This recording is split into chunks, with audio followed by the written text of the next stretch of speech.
Radio Kantipur, radio राष्ट्रको।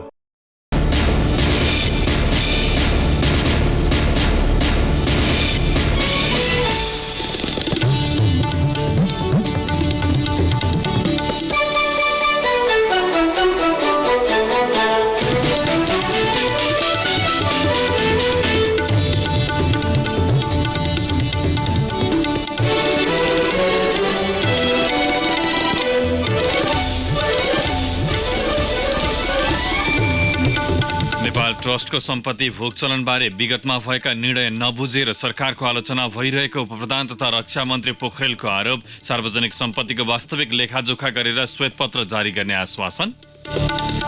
गोर्खा भूकम्पपछिको पुनर्निर्माणमा उल्लेख्य प्रगति भएको राष्ट्रिय पुनर्निर्माण प्राधिकरणको दाबी। सम्पदा पुनर्निर्माणतर्फ भने प्राधिकरण आफै असन्तुष्ट। राजस्व चुहावट नियन्त्रणमा गम्भीर हुन सरकारलाई सांसदहरूको आग्रह। उखुको मूल्य नबढाउने सरकारको निर्णय। पछिल्लो एक दशकमा पहिलो पटक जापानमा एक विदेशी नागरिकलाई मृत्युदण्ड। र समूह चरणको अन्तिम खेलबाट प्रतियोगितामा फर्किएको Biratnagar. Pokhara premier league cricket पीपीएलको फाइनलमा सूर्य नेपाल सेन्ट्रल ओपनको गल्फ प्रतियोगिताको उपाधि शिवराम श्रेष्ठलाई। नमस्कार, कान्तिपुर डायरीबाट साथी प्रिन्स अनि तेजेन्द्रको समाचार अब विस्तारमा। नेपाल ट्रस्टको सम्पत्ति भोगचलनबारे विगतमा भएका निर्णय नबुझेर संसद बैठकमा सरकारको आलोचना भएको उपप्रधान तथा रक्षा मन्त्री ईश्वर पोखरेलले आरोप लगाउनु भएको छ। नेपाल ट्रस्टका अध्यक्ष समेत रहेका पोखरेलले गोकर्ण फरेस्ट रिसोर्ट र दरबार मार्गको सरकारी जग्गा यति समूहलाई भाडामा दिएकोमा सांसदहरूले यथार्थ नबुझेर विरोध गरेको दावी गर्नुभयो। राष्ट्रिय सभाको आजको बैठकमा विशेष समय लिएर बोल्दै उपप्रधानमन्त्री पोखरेलले सांसदहरूले वास्तविकता नै नबुझेर प्रधानमन्त्री केपी शर्मा ओली र आफ्नो विरोध गरेको बताउनुभयो। चल अचल सम्पत्ति सेयरको सबै विवरण हामी औपचारिक ढङ्गले केही दिनभित्र सम्मानित सदन समक्ष पनि जानकारी गराउँछौँ। सबै सार्वजनिक रूपमा पनि यसको यथार्थ स्थिति जानकारी गराउँछौँ। यस बीचमा उठेका कतिपय कुराहरूलाई सबैलाई एक ठाउँमा हालेर यो पनि त्यस्तै हो भनेर मान्य सांसदज्यूहरूले उठाउनु भएको छ। यसको सकारात्मक कुरा त ध्यान आकर्षण भएको छ, तर एउटा दुःखको कुरा के हो भने विद्वान मान्य सांसद साथीहरूले पनि सबै यथार्थ अलिकति बुझ्नु भएन कि भन्ने हामीलाई परेको छ। त्यस्तो हुनु राम्रो होइन। सरकारसित गाँसिएर, अझ प्रधानमन्त्रीज्यूसित गाँसिएर, उप प्रधानमन्त्री मसित गाँसिएर मान्य सांसदज्यूहरूले कुरा उठाउनु भयो, ठिकै छ, तर यथार्थहरू तथ्यहरू बुझेर कुराहरू आउँदा राम्रो हुन्छ भन्ने मात्रै मैले निवेदन गर्न चाहेको हो। विगतका सरकारले गरेका कानुन विपरीतका कामको दोष वर्तमान सरकारलाई दिन नहुने बताउँदै उपप्रधानमन्त्री पोखरेलले गोकर्ण रिसोर्ट सहित पछिल्लो समय भएका सम्झौता कानुन अनुसार नै भएको दावी गर्नुभयो। यो कौडीको दाममा यस्तो गरियो उस्तो गरियो भन्ने खालको जुन कुराहरू आएको छ, वास्तविकता यहाँ उल्लेख गर्नु आवश्यक छ भन्ने म ठान्दछु।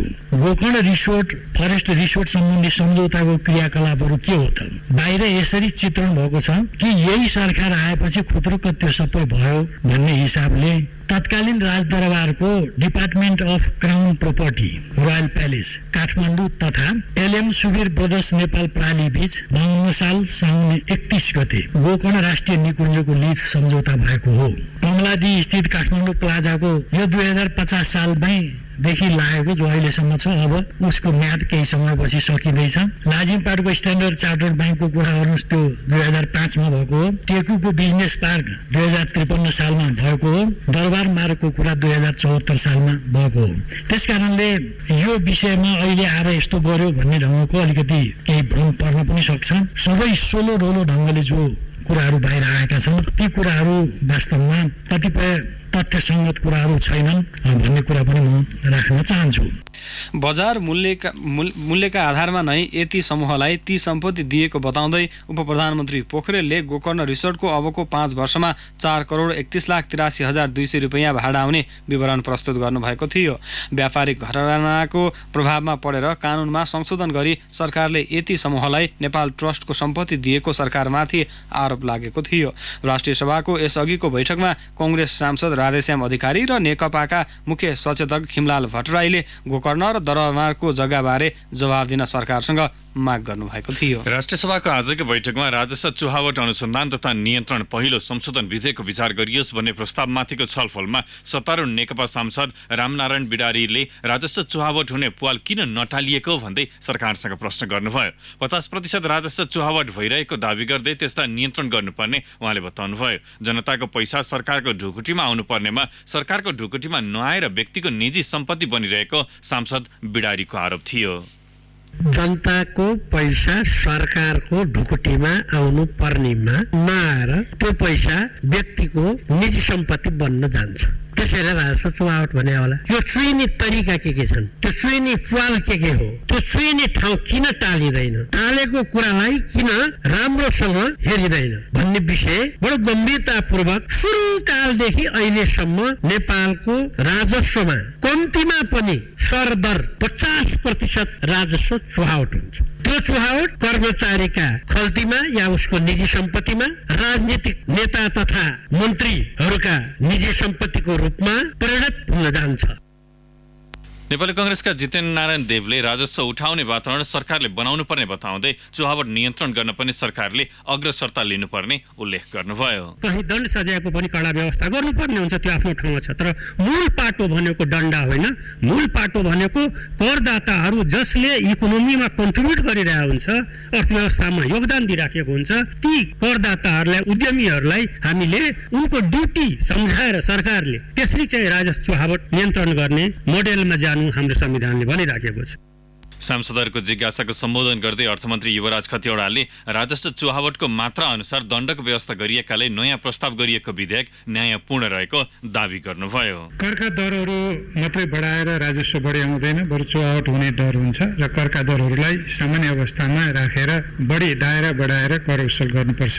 यो प्रस्तावित विधेयकमा चाहिँ के छ भने जसले अलि बढी राजस्व चुहावट गरेको छ अलि बढी दण्ड बेहोर्नुपर्छ र थोरै चुहावट गरेको छ भने थोरै बेहोरे पुग्छ। त्यसो भएको पहिले नै खास गरी दण्ड जरिवानाको विषयमा एकमुष्ट व्यवस्था भएकोमा अहिले कम मात्रै चुहावट गर्नेलाई कम जरिमाना र कम जेल सजाय, बढी गर्नेलाई बढी सजाय गरिएको विषय छ। त्यसो भएको हुनाले यो बढी न्यायपूर्ण छ भन्ने कुरा मैले यहाँ स्पष्ट गर्नुपर्ने हुन्छ।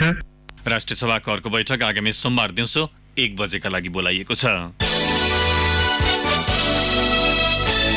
गोरखा भूकम्पपछिको पुनर्निर्माणमा उल्लेख्य प्रगति भएको बताउँदै राष्ट्रिय पुनर्निर्माण प्राधिकरणले बाँकी 1 वर्षमा सम्पूर्ण काम सम्पन्न गर्ने दावी गरेको छ। स्थापनाको 4 वर्ष पूरा भएको उपलक्ष्यमा काठमाडौँमा पत्रकार सम्मेलन गरी प्राधिकरणले 69% कार्य सम्पन्न भएको जनाएको हो। पत्रकार सम्मेलनमा प्रमुख कार्यकारी अधिकृत CEO सुशील गेवालीले पुनर्निर्माणको क्षेत्रमा 83% उपलब्धि हासिल भएको बताउनुभयो। निजी आवास पुनर्निर्माणतर्फ 86% प्रगति हुनु अत्यन्तै सकारात्मक भएको बताउँदै CEO गेवालीले पुनर्निर्माणमा हालसम्म 3 खर्ब 35 अर्ब खर्च भएको जानकारी दिनुभएको थियो। बाँकी 31% काम सम्पन्न गर्न 3 खर्ब रुपैयाँ आवश्यक पर्ने उहाँको भनाइ थियो। दाबी निकायबाट थप रकम जुटाउने र नेपाल सरकारबाट रकम जुटाउने गरिएन 300 अर्ब बराबरको जुन बाँकी चिन्ह रकम छ हामी त्यसको व्यवस्थापन गर्नेछौँ। त्यसको निम्ति यो आर्थिक वर्षमा 141 अर्ब बराबरको बजेटको व्यवस्थापन भएको छ। त्यसमा सहयोग गर्नाले हाम्रो एचिभमेन्टसँगको सन्दर्भमा त्यो रकम हामीलाई करिब 100 अर्ब बराबरको टोटल रकम चाहिँ प्राप्त हुने खालको कमिटमेन्ट र एग्रिमेन्ट पनि थियो। त्यो मध्येमा 25 अर्ब अनुदानको रकम चाहिँ ल्याउने कुराको निम्ति हामी लगभग त्यसको सुनिश्चितता गरेर अगाडि बढिरहेका छौँ। नेपाल भ्रमण वर्ष सफल बनाउन महत्त्वपूर्ण मानिएको सम्पदा पुनर्निर्माणतर्फ भने प्राधिकरण आफैले असन्तुष्टि जनाएको छ। 32 जिल्लाका 891 सम्पदा मध्ये 387 वटाको मात्र पुनर्निर्माण सकिएको छ। निर्माण सामग्री अभाव, पुरातात्विक डिजाइन लगायत कारण सम्पदा पुनर्निर्माणमा चुनौती भएको CEO गेवालीको भनाइ थियो। प्रत्येक मन्दिरहरूमा हाम्रो चाहिँ निश्चित समुदायभन्दा अरू मन्दिर गरेर चाहिँ बनाउनै नपाए। अहिले चाहिँ तपाईँको आगामी चाहिँ मन्दिर छ हाम्रो चाहिँ हनुमान ढोकामा, त्यो चाहिँ तपाईँको चाहिँ निश्चित समुदायभन्दा अरू चाहिँ प्रवेश गर्न पाएर घर बनाउनु पाए। त्यस्तो खालको अवस्था पनि छ। त्यसै हामी सबै कुरालाई चाहिँ ध्यान दिएर बनाउनु पर्दो रहेछ। इन्ट्यान्जिबल हेरिटेजलाई पनि संरक्षण गर्दै लैजानु पर्ने अवस्था रहेछ। यो सबैले गर्दाखेरि अलिकति केही कमी हो। तर पनि हामी 14 जिल्लाको 753 त 51% बराबरको प्रगति हासिल गरिसकेका छौँ। विकासको दृष्टिले महत्त्वपूर्ण मानिएको एकीकृत बस्तीका लागि 83 वटा स्वीकृत भएकामा 22 वटाको काम सुरु भएको छ। वित्तीय स्रोतको व्यवस्थापन, शहरी क्षेत्रका निजी आवास पुनर्निर्माण, विपन्न वर्गमा परेका लाभग्राहीको आवास पुनर्निर्माण, लगत विवरण दिने व्यक्तिहरूबाट रकम फिर्ता गर्नुपर्ने लगायत मुख्य चुनौती रहेको प्राधिकरणले औल्याएको छ। विपन्न वर्गको निजी आवास पुनर्निर्माणका लागि 50,000 रुपैयाँ थप अनुदानसहित करिब 1,000 घुम्ती डकर्मी र सामाजिक परिचालकहरू परिचालन गर्ने प्राधिकरणले जनाएको छ। कान्तिपुर डायरीमा अब ब्रेकको पालो। अब बाँकी प्रसङ्ग। सरकारले यो वर्ष पनि उखुको मूल्य गत वर्षकै कायम गरेको छ। गत सोमबार बसेको मन्त्री परिषदको बैठकले उखुको मूल्य निर्धारण गरेको हो। मन्त्री परिषदको निर्णय सार्वजनिक गर्न सिंहदरबारमा आज आयोजित पत्रकार सम्मेलनमा सञ्चार तथा सूचना प्रविधि मन्त्री गोकुल प्रसाद बास्कोटाले उखुको मूल्य प्रति क्विन्टल 536 रुपियाँ 56 पैसा निर्धारण गरेको जानकारी दिनुभयो। न्यूनतम लागत, ढुवानी र अनुदान समेत गरेर चालु आर्थिक वर्षका लागि सरकारले उखुको मूल्य निर्धारण गरेको हो। उखुको मूल्य निर्धारण गर्नका लागि कृषि विभागले सिफारिस समिति गठन गरेको थियो। विभागले सिफारिस गरेर कृषि मन्त्रालयलाई मूल्य पठाएको थियो। कृषि मन्त्रालयले विभागले सिफारिस गरेको उखुको मूल्य उद्योग वाणिज्य तथा आपूर्ति मन्त्रालयमा पठाएको थियो। उद्योग मन्त्रालयले पेश गरेको प्रस्तावमा मन्त्री परिषद बैठकले मूल्य निर्धारण गरेको हो। सिंहदरबारमा आज आयोजित पत्रकार सम्मेलनमा सञ्चार तथा सूचना प्रविधि मन्त्री गोकुल बास्कोटाले शहीद गङ्गालाल राष्ट्रिय हृदयरोग केन्द्रको कार्यकारी निर्देशकमा डाक्टर चन्द्रमणि अधिकारीलाई नियुक्त गरिएको जानकारी दिनुभयो। अधिकारीलाई 4 वर्षका लागि नियुक्त गरिएको हो। यस्तै नेपाल मेडिकल काउन्सिलको सदस्यमा किशोर विक्रम मल्ल, डाक्टर हरिहर वस्ती, डाक्टर सन्ध्या चापागाई, डाक्टर सुप्रभात श्रेष्ठ र प्रणित पोखरेल तथा रजिस्ट्रारमा डाक्टर कृष्ण प्रसाद अधिकारीलाई नियुक्त गरिएको मन्त्री बास्कोटाले जानकारी दिनुभयो। उपसभामुख शिवमाया तुम्बाहाङफेले भोलि पदबाट राजीनामा दिनुहुने भएको छ। सभामुख र उपसभामुख फरक दलको हुनुपर्ने संवैधानिक व्यवस्थाका कारण नेकपाले उपसभामुख छाड्ने रणनीति अनुरूप तुम्बाहाङफेले भोलि राजीनामा दिन लाग्नु भएको हो। प्रतिनिधि सभाको जारी अधिवेशनको दोस्रो बैठकमा भोलि सभामुख चयन प्रक्रिया सुरु हुँदैछ। संघीय संसद सचिवालयका सञ्चार विज्ञ शेखर अधिकारीका अनुसार प्रतिनिधि सभाको बैठक बस्नु अघि उपसभामुखले राजीनामा दिनुहुनेछ। सभामुख नरहेको अवस्थामा सभामुखलाई सम्बोधन गरिएको उहाँको राजीनामा पत्र संसद सचिवालयमा दर्ता हुनेछ। संसदमा बहुमत रहेको नेकपाले सभामुख आफैमा राखेर उपसभामुख भने राष्ट्रिय जनमोर्चालाई दिने तयारी गरेको छ। यद्यपि नेकपाले सभामुखको उम्मेद्वार कसलाई बनाउने भन्ने टुङ्गो लगाउन सकेको छैन।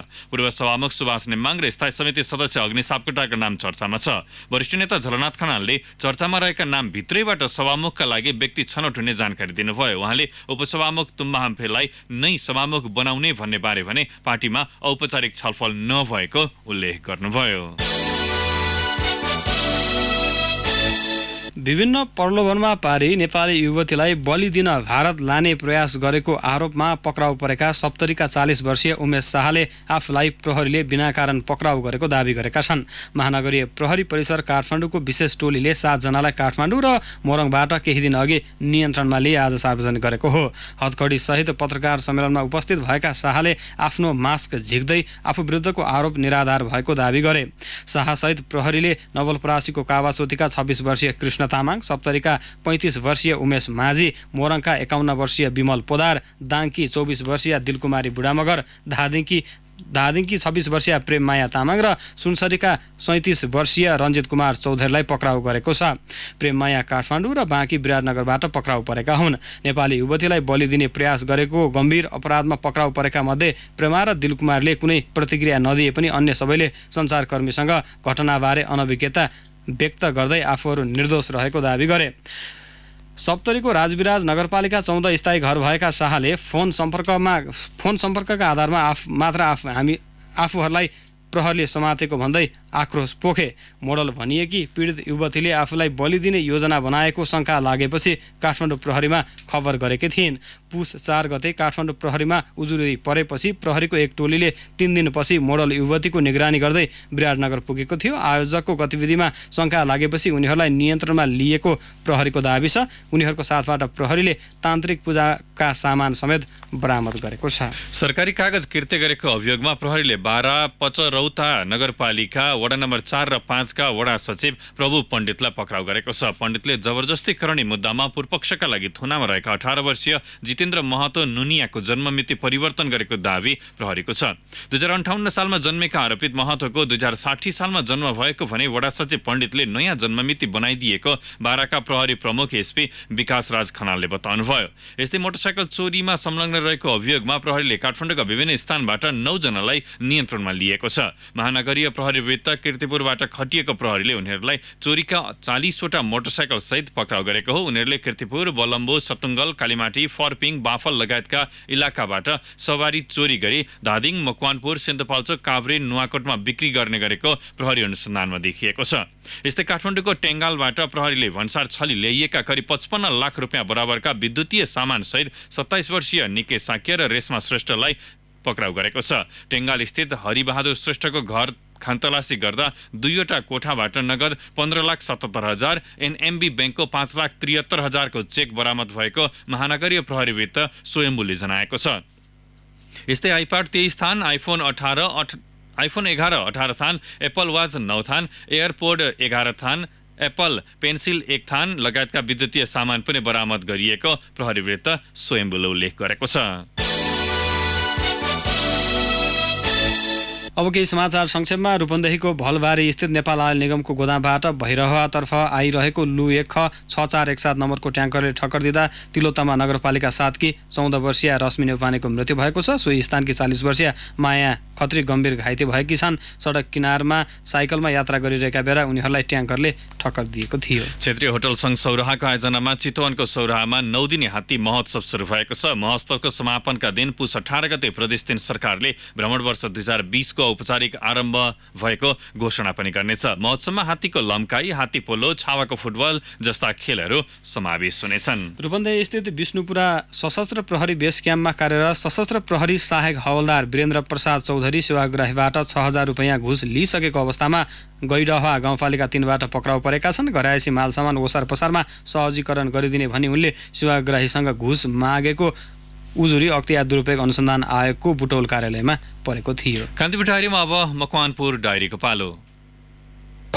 मकवानपुर डायरीबाट सुभाष बुढारीको नमस्कार। प्रदेश 3 सरकारले कृषि क्षेत्रमा वितरण गर्दै आएको अनुदान रोक्ने भएको छ। शक्ति र पहुँच भएकाहरूले अनुदानको मोटो रकम लैजाने गरेको, वास्तविक किसान समक्ष नपुगेको र अनुदान लगेर पनि राम्रो काम नभएको गुनासो सर्वत्र आएसँगै मुख्यमन्त्री डोरमणी पौडेलको सक्रियतामा आगामी आर्थिक वर्षबाट अनुदान रोक्ने तयारीमा प्रदेश सरकार जुटेको हो। आर्थिक वर्ष 2075-76 मा कृषि अनुदानको लागि 1 अर्ब रुपियाँ विनियोजन भएकोमा 60 करोड रुपियाँ वितरण भएको थियो। चालु आर्थिक वर्षमा अनुदानका लागि 2 अर्ब 20 करोड रुपियाँ विनियोजन गरिएको छ। प्रदेश 3 को भूमि व्यवस्था, कृषि तथा सहकारी मन्त्रालय र जिल्ला स्थित कार्यालयहरूबाट वितरण गर्दै आएको कृषि अनुदान रकमबाट सोचे अनुसारको प्रतिफल नआएको निचोडमा मन्त्रालय पुगेको छ। प्रदेश स्तरीय विपद व्यवस्थापन नीति तथा रणनीतिक कार्ययोजनामा सुरक्षा निकाय र प्रशासनले असन्तुष्टि जनाएका छन्। प्रदेश 3 को आन्तरिक मामला तथा कानून मन्त्रालयले तयार गरेको नीति तथा रणनीतिमा विभिन्न जिल्लाका प्रमुख जिल्ला अधिकारी, नेपाली सेना र सशस्त्र प्रहरीले असन्तुष्टि व्यक्त गरेका हुन्। प्रदेश सरकारले बनाएको रणनीतिले सबै विषय नसमेटेको उनीहरूको भनाइ छ। नयाँ सबुजगढ सुपरेटर ब्यारेकका गणपति अनिल बुढाथोकीले विपदपछि उद्धारको लागि अत्यावश्यक सामग्रीहरूकै अभाव रहेको बताउनुभयो। धादिङका प्रमुख जिल्ला अधिकारी आसमान तामाङले विपद व्यवस्थापनमा परिणाम देखिने रणनीति आवश्यक पर्ने उल्लेख गर्नुभयो। तथ्याङ्क कार्यालय मकवानपुरले मकवानपुरका स्थानीय तहहरूसँग 2078 सालमा हुने जनगणनाको विषयमा आज छलफल गरेको छ। देश संहितामा गएको कारण अघिल्लो जनगणना जिल्ला स्तरीय भए पनि आगामी जनगणना स्थानीय स्तरबाट हुने भएकाले स्थानीय तहको भूमिका जनगणनामा प्रभावकारी हुनुपर्ने तथ्याङ्क कार्यालय हेटौडाका प्रमुख राजेश दासले बताउनुभयो। बीपी कप जिल्ला स्तरीय खुल्ला फुटबल प्रतियोगिताको दोस्रो संस्करण बिहिबारबाट हेटौडामा सुरु भएको छ। हेटौडा 4 स्थित लोकतान्त्रिक मैदान उपरा चौरमा सुरु भएको प्रतियोगिताको उद्घाटन खेलमा हेटौडा 1 विजयी भएको छ। साविकको विजेता बकाया गाउँपालिकालाई ट्राइबेकरमा 2-1 गोल अन्तरले पराजित गर्दै हेटौडा 1 ले विजयी सुरुवात गरेको हो। 22 टोली सहभागी प्रतियोगिता मङ्सिर 16 गतेसम्म सञ्चालन हुनेछ। हवस् त मकवानपुर डायरी यही सकिन्छ। सुभाष बुढारीलाई बिदा दिनुहोस्। नमस्कार। जिल्ला डायरीपछि कान्तिपुर डायरीमा फेरि पनि ब्रेकको पालो। ब्रेकपछि आर्थिक प्रसङ्ग। कारोबार हुने साताको अन्तिम दिन धितोपत्र बजारमा 58 करोड 86 लाख रुपैयाँ बढीको कारोबार भएको छ। बजार परिसूचक नेप्सेमा भने झिनो अङ्कले गिरावट आएको छ। नेप्से आज 0.62 अङ्कले घटेर 1167.41 बिन्दुमा पुगेको छ। नेप्सेमा गिरावट आए पनि कारोबार रकममा भने अघिल्लो दिनको तुलनामा 5 करोड रुपैयाँले वृद्धि भएको छ। सामान्य अङ्कले सुधार आएको नेप्सेमा हिजो 53 करोड रुपैयाँ बढीको कारोबार भएको थियो। कारोबार भएका बैंक, व्यापार विकास बैंक र जीवन बिमा बाहेक बाँकी सबै कम्पनी समूहको उपसूचक घटेको छ। सबैभन्दा बढी व्यापार कम्पनी समूहको उपसूचक 35.72 अङ्कले बढेको छ। नेप्सीमा आज कुल 172 कम्पनीका 6000 कारोबारबाट 16,41,211 किता सेयर किनिबेच भएको स्टक एक्सचेन्जले जनाएको छ। नेप्सीमा आज नेपाल बैंक लिमिटेडको सबैभन्दा बढी कारोबार भएको छ। नेपाल बैंकको 13,11,248 रुपैयाँ बराबरको कारोबार भएको हो। Hotel Yakinieti brings back Sinners in Heaven with a bang. Ring in the new year 2020 with a fun-filled night on 31st December, 8 p.m. onwards with unlimited food and drinks. Live performance by Deepak Bhattacharya and Rhythm Band. Flamingo and aerial act by Shrishti Mahajan. Groove in the beats of DJ Vidhan and DJ Rabbit and get a chance to win amazing lucky draws. For reservations, call 98010-475-06. अब अन्तर्राष्ट्रिय प्रसङ्ग। जापानले पछिल्लो एक दशकमा पहिलो पटक एक विदेशी नागरिकलाई मृत्युदण्ड दिएको छ। उच्चपदस्थ व्यक्तिसहित उनको परिवारका 4 सदस्यको निर्ममतापूर्वक हत्या गर्ने चिनिया नागरिक वेइवेईलाई मृत्युदण्डको सजाय दिएको जापान सरकारले जनाएको छ। सन् 2003 मा व्यवसायी सिन्जरो मत्सुमोतोको घरमा चोरी गर्ने क्रममा वेइवेई र उनका 2 साथीले सिन्जरो, उनकी श्रीमती र 2 छोराछोरीको हत्या गरेका थिए। हत्या लगत्तै उनीहरू चीन भागेका थिए। तीमध्ये एकजनालाई सन् 2005 मा चीनमै मृत्युदण्ड दिएको थियो भने अर्कोले आजीवन कारावासको सजाय भोगिरहेका छन्। जापानकी कानुन मन्त्री मसाको मोरीले मृत्युदण्ड दिने सम्बन्धी कागजातमा हस्ताक्षर गर्दै सो घटनाको सावधानीपूर्वक अध्ययनपछि वेइवेईलाई मृत्युदण्ड दिनका लागि अनुमति प्रदान गरिएको उल्लेख गर्नुभयो। अफगानिस्तानको पश्चिमी प्रान्त फराहाबाट 2 दिन अघि अपहरणमा परेका 27 जना शान्ति अभियन्ता मुक्त भएका छन्। शान्ति स्थापना र युद्धविरामका लागि आग्रह गर्दै आएको समूह दि पिपल्स पिस मुभमेन्टमा आबद्ध उनीहरूलाई 2 दिन अघि तालेबान विद्रोही समूहले अपहरण गरेको थियो। आफ्ना सदस्यहरू अपहरणमा परेको यो चौथो पटक भएको सो समूहले बताएको छ। सो समूह अफगान सरकारबाटै परिचालन भएको तालिबानले बताउँदै आएको छ। पछिल्लो समय तालिबान सन् 2001 मा अमेरिकी नेतृत्वको सुरक्षा फौजले पदच्युत गरे यताकै शक्तिशाली बनेको छ। सन् 2001 यता 10,000 सर्वसाधारण सुरक्षा फौजका सदस्य र 2,400 अमेरिकी सैनिकले ज्यान गुमाइसकेका छन्। अब खेल समाचार। समूह चरणको अन्तिम खेलबाट प्रतियोगितामा फर्किएको Biratnagar titans Pokhara premier league cricket PPL को फाइनलमा प्रवेश गरेको छ। समूह चरणको अन्तिम खेलमा बुटवल ब्लास्टर्समाथि सनसनीपूर्ण जित निकाल्दै एलिमिनेटरमा प्रवेश गरेको विराटनगरले सोही नतिजा दोहोर्याउँदै फाइनलमा स्थान बनाएको हो। उपाधिका लागि विराटनगरले पर्सि शनिबार चितवन राइनोजसँग प्रतिस्पर्धा गर्नेछ। चितवन भने समूह विजेता बन्दै सिधै फाइनलमा प्रवेश गरेको हो। पोखरा रङ्गशालामा आज भएको एलिमिनेटर खेलमा विराटनगरले बुटवललाई 21 रनले पराजित गर्यो। 166 रनको लक्ष्य पछ्याएको बुटवलले निर्धारित ओभरमा सबै विकेट गुमाएर 144 रन मात्र बनाउन सक्यो। भीम सार्कीले 44 र अफ्ताबुद्दिन अहमदले 43 रन बनाए पनि हार भने टार्न सकेनन्। 5 जनाले दोहोरो अङ्क जोड्न नसकेको बुटवलको इनिङ्समा 2 जना गोल्डन डक आउट भएका थिए। शहाब आलम र पुनित मेहराले समान 3 विकेट लिएका थिए। पहिले ब्याटिङ गरेको विराटनगरले निर्धारित ओभरमा 5 विकेट गुमाएर 165 रनको योगफल तयार पारेको थियो। विराटनगरका लागि सुनिल धमलाले 61 रन बनाए भने कप्तान प्रदीप बैरीले अभिजित 33 रन जोडे। मोहम्मद जैद आलमले 20 तथा पुनित मेहरा र लोकेश बमले समान 19 रन बनाएका थिए। बुटवलका हर्ष टङ्कले 2 तथा ललित भण्डारी र अविनाश बोहराले समान 1 विकेट लिएका थिए। शिवराम श्रेष्ठले सूर्य नेपाल गल्फ टुर अन्तर्गत सिजनको पहिलो प्रतियोगिता सूर्य नेपाल सेन्ट्रल ओपनको उपाधि जितेका छन्। काठमाडौँको गोकर्ण गल्फ क्लबमा भएको प्रतियोगिताको अन्तिम दिन आज 4 अन्डर 68 को कार्ड लेखाएका शिवरामले समग्रमा 14 अन्डर 274 स्कोर गरे। हालै मात्र प्रोमा बढुवा भएका शुक्रबहादुर राईलाई 15 सर्टले पछि पारेका शिवरामले जीवनको 45औं टाइटलसँगै 1,25,000 रुपैयाँ हात पारे। आज 2 अन्डर 70 स्कोर रहेका शुक्रले कुल 1 ओभर 289 को कार्ड लेखाए। उनले 80,000 रुपैयाँ हात पार्दा तेस्रो भएका रवि खड्काले 58,000, चौथो भएका धनबहादुर थापाले 47,000 रुपैयाँ जिते। नेपालका नम्बर 1 भुवन नगरकोटी भने 5औं भए। उनले 8 ओभर 296 स्कोर गरे। उनले 40,000 रुपैयाँ प्राप्त गरे। एमेच्योरतर्फ 13औं सागका 2 स्वर्णधारी सुभाष तामाङ विजयी भए। उनले 14 ओभर 302 को कार्ड लेखाए। दोस्रो स्थानमा रितेश तामाङ आए। प्रतियोगितामा 43 प्रो र 4 एमेच्योर खेलाडीको सहभागिता थियो।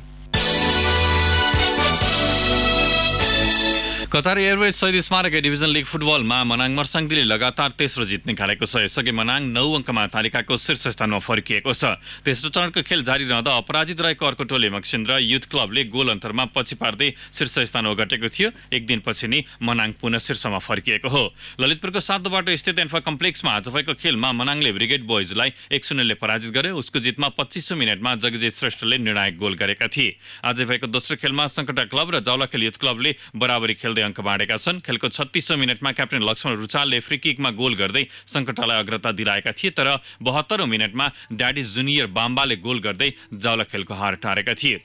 उता इङ्ग्लिस प्रिमियर लिग फुटबलमा अहिले विभिन्न 8वटा खेलहरू भइरहेका छन्। आज बक्सिङ डेमा टोटनह्यामले उत्कृष्ट पुनरागमन गर्दै ब्राइटन एन्ड होभ एल्बियनलाई 2-1ले पराजित गरेको छ। पहिलो हाफमा 1-0ले पछि परेको टोटनह्यामका लागि पछिल्लो हाफमा गोल गरेका थिए। अहिले एस्टन विला र नर्विच बीच खेल भइरहेको छ र गोल रेट बराबरीमा चलिरहेको छ। यता आर्सेनल भने बर्नमाउथसँग 1-0ले पछि परेको छ। चेल्सी पनि साउथह्याम्पटनसँग 1-0ले पछि परेको छ र क्रिस्टल प्यालेस र वेस्ट ह्याम तथा एभर्टन र बर्नली बीचको खेल भने गोल रेट बराबरीमा चलिरहेको छ। पहिलो हाफको नजिक पुग्दाखेरि शेफिल्ड युनाइटेड विरुद्ध वाटफोर्ड ले पनि 1-0 को अग्रता लिएको छ। आज राति म्यान्चेस्टर युनाइटेड र न्युकासल भिड्नेछन् भने लेस्टर र लिभरपुल बीच पनि प्रतिस्पर्धा हुनेछ।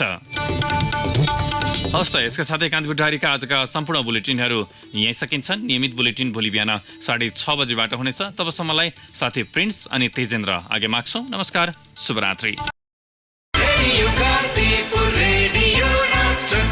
सूचना र मनोरञ्जनको संवाहक रेडियो राष्ट्रको रेडियो कान्तिपुर।